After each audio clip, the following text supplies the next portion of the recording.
Welcome to the Fourth Official Guide. The fourth official is the right-hand man to the referee. This is also the easiest way to remember which side of the referee you are during the walkout. In the laws of the game, under Law 6, Other Match Officials, Section 2, the fourth official is responsible for substitutions and their equipment, re-entry of a player that has temporarily come off the field, replacement game balls, communicating minimum amount of additional time, and last but not least, technical area decorum.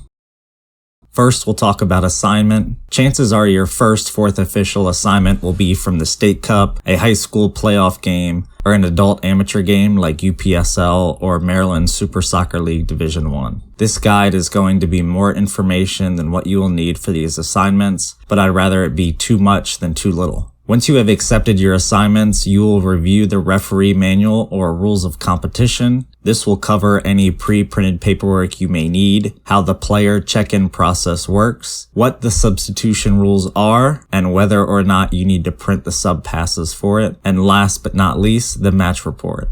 USSF has their own fourth official match report.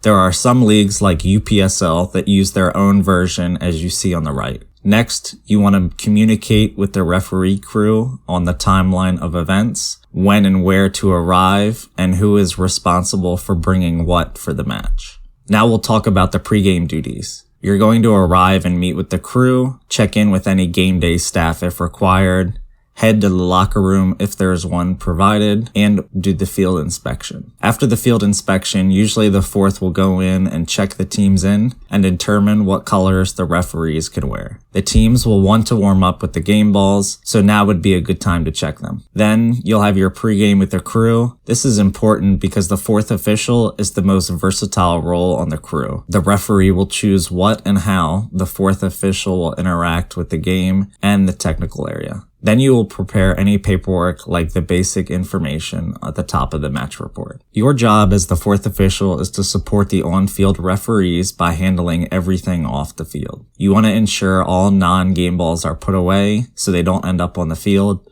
Ensure the substitutions are wearing pennies or bibs, especially for assistant referee 2 looking across at the bench. You want to record the match events like goals, assists when required, substitutions, added time you have evidence for. Some referees will want you to track their foul count and even player numbers for fouls. For those wondering about added time evidence, you will track lengthy stoppages. Let's say a player stays down injured and the game is stopped and they require a trainer.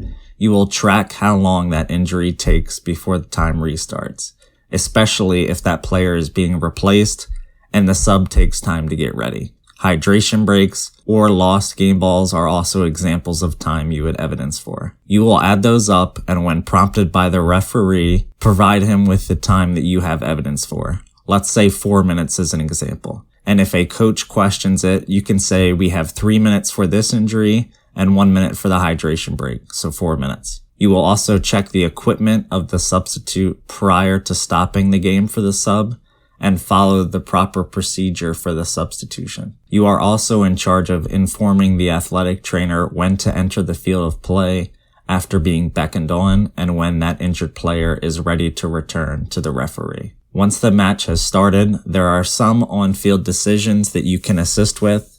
The most common is throw in direction right in front of you.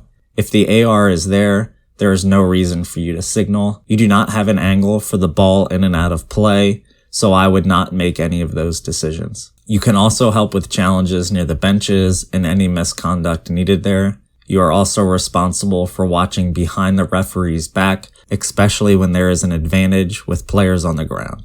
This is rare, but there may be instances where you can assist on-field officials with decisions by walking them through the considerations. After the match, there is the standard post-game duties, review the match report with the crew, evaluate how the game went and what went well, what didn't, then evaluate for yourself on what could have been better.